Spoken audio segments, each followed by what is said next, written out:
உடுக்க வஸ்திரம் போட முடியாது, உடம்பு ஃபுல்லா புண்ணு, கையில ஒரு ஓட்டு துண்டு எடுத்து சொரிந்து கொண்டு இருக்கிறவன் சொல்லுகிறான், எனக்கு தெரியும் மாறுதல் வரும் என்று நான் எதிர்பார்த்திருக்கிறேன், மாறுதல் வரும் என்று. ஆமென். 5 வார்த்தைகளை சொல்லி செபிக்கிறேன், மனதில் வைத்துக் கொள்ளுங்கள் காத்திருக்கிறவர்களே. எல்லாம் தெரிந்த வார்த்தை தான், யோபு சொன்ன 5 வார்த்தைகள். 1, மாறுதல் வரும் என்று எதிர்பார்த்திருக்க நம் மனதிலே ஆழமாய் பதியப்பட வேண்டிய 5 வார்த்தைகள். 1, அவர் உயிரோடு இருக்கிறார். யோபு 19:25 வாசிக்க வேண்டாம், ரெஃபரன்ஸ் சொல்லி விடுகிறேன், எல்லாம் தெரிந்த வசனம். என் மீட்பர் உயிரோடு இருக்கிறார். 2, அவர் எல்லாம் செய்ய வல்லவராயிருக்கிறார். யோபு 42:2 அவர் எல்லாம் செய்ய, தேவரின் சகலத்தையும் செய்ய வல்லவர். நீர் செய்ய நினைத்தது. அவன் மாறுதல் வரும் என்று எதிர்பார்த்து இருக்கிறவர்களுக்கு அந்த எதிர்பார்ப்பு நஷ்டமாகாது இருக்க நம் மனதில் எது நிர்ணயிக்கணும் தெரியுமா? அவர் உயிரோடு இருக்கிறார். 2, உயிரோடு சும்மா இல்ல, அவர் எல்லாவற்றையும் செய்ய. ஆமென். சிலர் எல்லாம் சொல்லுவாங்க, நீ உயிரோடு இருந்து என்ன? இவர் அப்படி கிடையாது. ஹல்லேலூயா. இவர் உயிரோடு இருக்கிறதுனால. ஆமென். சீஷர்கள் பாருங்க, அவர் மரித்த செய்தி கேட்டு அரை கதவை அடைச்சிட்டு இருக்கிறாங்க. உயிரோடு இருக்கிறார் செய்தி கேட்டதும் எல்லா இடத்துக்கும் போக ஆரம்பிச்சிட்டாங்க. ஏன்னா எல்லா அதிகாரமும் அவருக்கு கீழ்பட்டிருக்கிறது. 3வது, நான் போகும் வழியை அவர் அறிவார். அதன் அர்த்தம் என்ன? இந்த பாதை எங்க போய் முடியும்னு அவருக்கு தெரியும். யோபு 23:10 நான் போகும் வழி அதனால தெரியும். அதனாலதான் வேதம் சொல்லுகிறது, கர்த்தருடைய செயலின் முடிவையும் கண்டிருக்கிறீர்களே, அவர் உருக்கமும் மிகுந்த இரக்கம் உள்ளவர். அவருக்கு தெரியும் இந்த கிளைமேக்ஸ் இப்படிதான் இருக்கும். அவருக்கு தெரியும் மோரியா மலையில என்ன நடக்க போகுதுன்னு கர்த்தருக்கு தெரியும். அதனாலதான் 3 நாள் துக்கத்தோடு ஆபிரகாம் நடக்கும் போதும், அப்பா ஆட்டுக்குட்டி எங்கன்னு கேட்டு அவர் அமைதியா இருக்கிறார். அவருக்கு தெரியுங்க. இந்த பாதை எங்க போய் முடியும் அவருக்கு தெரியும். யாரும் அறியாத என்னை அவருக்கு தெரியும். என்னை தெரியும், எனக்கு உண்டான எல்லாமே தெரியும். நான் போகும் வழியை அவர் அறிவார். அவருக்கு எல்லாமே தெரியும். அதனாலதான் மாறா பக்கத்திலேயே மரத்தை வளர விட்டார். மாறா பக்கத்திலேயே நாளைக்கு என் பிள்ளை இந்த பாதையில வருவான், இங்க வந்து முடங்கிடக்கூடாது, நான் போகும் வழியை அவர் அறிவார். சோ இன்னைக்கு நீங்க ஒரு பாதையில பயணிக்கிறீங்க, நமக்கு தெரியாது. குருடரை அவர்கள் அறியாத வழியிலே அவர்களை நடத்தினா நமக்கு தெரியாது. யோபு சொல்றார், எனக்கு தெரியாது, ஆனா என்ன நடத்துகிறவருக்கு தெரியும். 4வதாக, அவர் சும்மா இருக்கவில்லை, அவர் ஏதோ ஒன்று செய்து கொண்டிருக்கிறார். யோபு 23:9 அவர் இடதுபுறத்தில் கிரியை செய்தும் அவரை, அப்ப அவர் சொல்றாரு, அவர் ஏதோ ஒன்று செஞ்சிட்டு இருக்கிறார், ஏதோ ஒன்று செய்து கொண்டிருக்கிறார், அவர் சும்மா இருக்கவில்லை. 5வது, எனக்கு குறித்திருக்கிறதை நிறைவேற்றுவார்.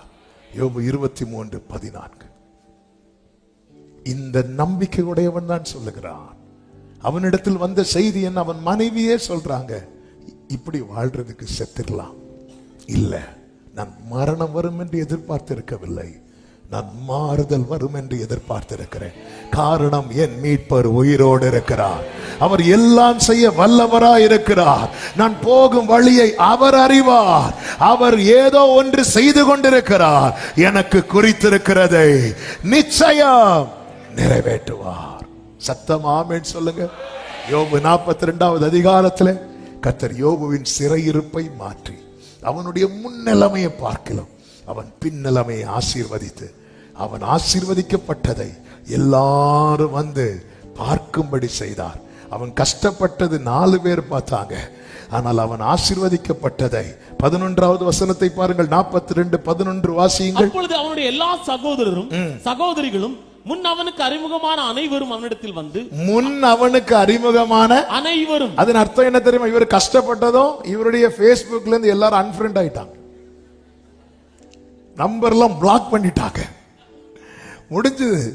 முன் அறிமுகமான, எப்பவுமே நல்ல காலத்துல தான் வந்து 4 பேர் நமக்கு அறிமுகமாவாங்க, கஷ்ட காலத்துல எல்லாம் இருக்க மாட்டாங்க. ஆனா நாளைக்கு கர்த்தர் இதை மாற்றும் போது முன்னாடி அறிமுகமானவங்க எல்லாம் வருவாங்க. அனைவரும் அவனிடத்தில் வந்து அவன் வீட்டிலே அவனோட போஜனம் பண்ணி கர்த்தர் அவன் மேல் வரப்பண்ணின சகல தீங்கு நிமித்தம் அவனுக்காக அங்கலாய்த்து அவனுக்கு ஆறுதல் சொல்லி அவரவர் ஒவ்வொரு தங்க காசையும் அவரவர் ஒவ்வொரு பொன் ஆபரணத்தையும் அவனுக்கு கொடுத்தார். கஷ்டப்படும் போது ஒண்ணுமே தர மாட்டாங்க. இப்போ இவருக்கு கொடுத்தா நாளைக்கு நம்ம வீட்டுக்கு மொய் வைப்பாங்கங்கிற நம்பிக்கை இருந்தா மட்டும்தான் நம்ம அங்க போய் நம்ம போடுவோம், நாளைக்கு நம்ம பிள்ளைக்கும். யோபு கஷ்டப்படும் போது இல்ல திருப்பி வராது, வேணா வெறுங்கவரை கொடுத்துட்டு அப்படி கிருபை விட்டவங்களும் இருக்கிறாங்க. ஆனா இப்போ அவருக்கு மொய் வச்சா நாளைக்கு நம்ம வீட்டுக்கு ஏதாவது நேரா அவனுக்கு கொடுத்தார்கள். கர்த்தர் யோபுவின் முன்னிலைமையை பார்க்கிலும் அவன் பின்னிலைமையை ஆசீர்வதித்தார். 16வது வசனம். இதற்கு பின்பு யோபு 140 வருஷம் உயிரோடு இருந்து 4 தலைமுறையாக தன் பிள்ளைகளுடைய பிள்ளைகளையும் கண்டான். சொல்லுங்க பார்க்கலாம். கண்டான். சொல்லுங்க. கண்டான். கர்த்தர் நல்லவர், கர்த்தர் நல்லவர், உன் கண்கள் காணும். ஆமென். மனைவி சொல்றாங்க, இது இனி எவ்வளவுதான், இனி நம்ம 2 மட்டும்தான் பாக்கி. மரணம் வரும் என்று எதிர்பார்த்திருக்க வேண்டிய இடத்துல அவன் மாறுதல் வரும் என்று எதிர்பார்த்திருக்கிறான். காத்திருக்கிறவர்களே அவர் செய்வார். அவர் உயிரோடு இருக்கிறார். அவர் எல்லாவற்றையும் செய்ய வல்லவர். நம் போகும் இந்த பாதை எங்க போய் முடியும்னு அவருக்கு தெரியும். இன்னைக்கு நீங்க நிக்கிற நிலையில உங்களை கொண்டு வருவதற்கு ஒரு 5 வருஷத்துக்கு முன்னாடி கர்த்தர் செய்த சில நேரத்தில் நாம இன்னைக்கு இருக்கிற பொசிஷனுக்கும் இன்னைக்கு இருக்கிற நிலைமைக்கும் இன்னைக்கு இருக்கிற சூழ்நிலைக்கும் ஒரு 5 வருஷத்துக்கு முன்னாடி நாம இருக்கிறதுக்கு சம்பந்தமே கிடையாது.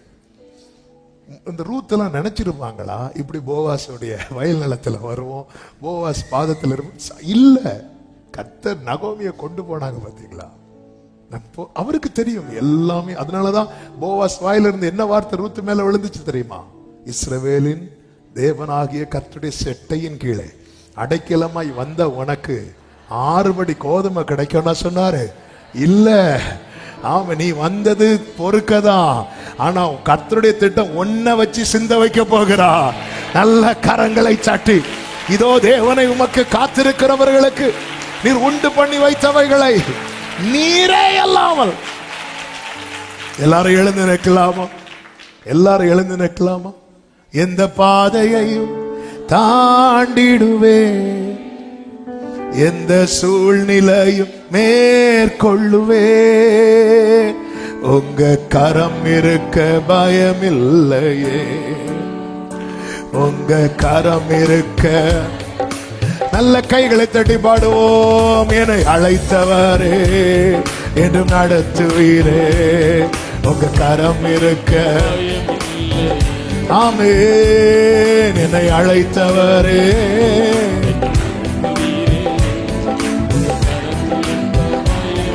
எந்த பாதையோ எந்த பாதையோ ரீமா மதனரோ. ஆமென். எந்த பாதையோ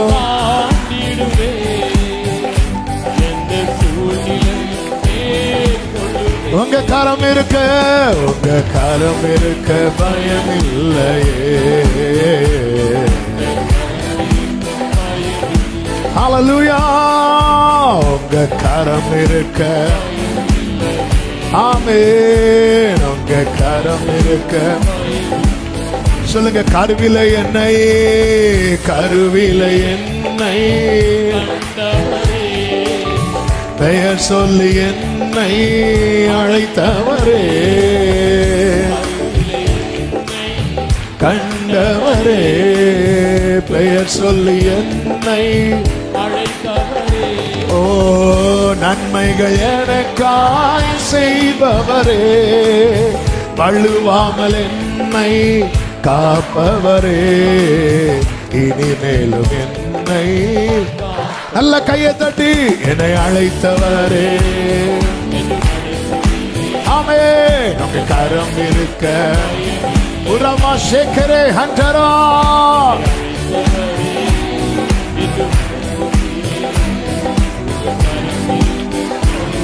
ஓ, எந்த பாதையோ எந்த பாதையும் ஜீசஸ். ஆமென். எந்த பாதையோ. ஹalleluya. உங்க கரம் இருக்க, உங்க கரம் இருக்க. ஆமென். உங்க கரம் இருக்க, உங்க கரம் இருக்க.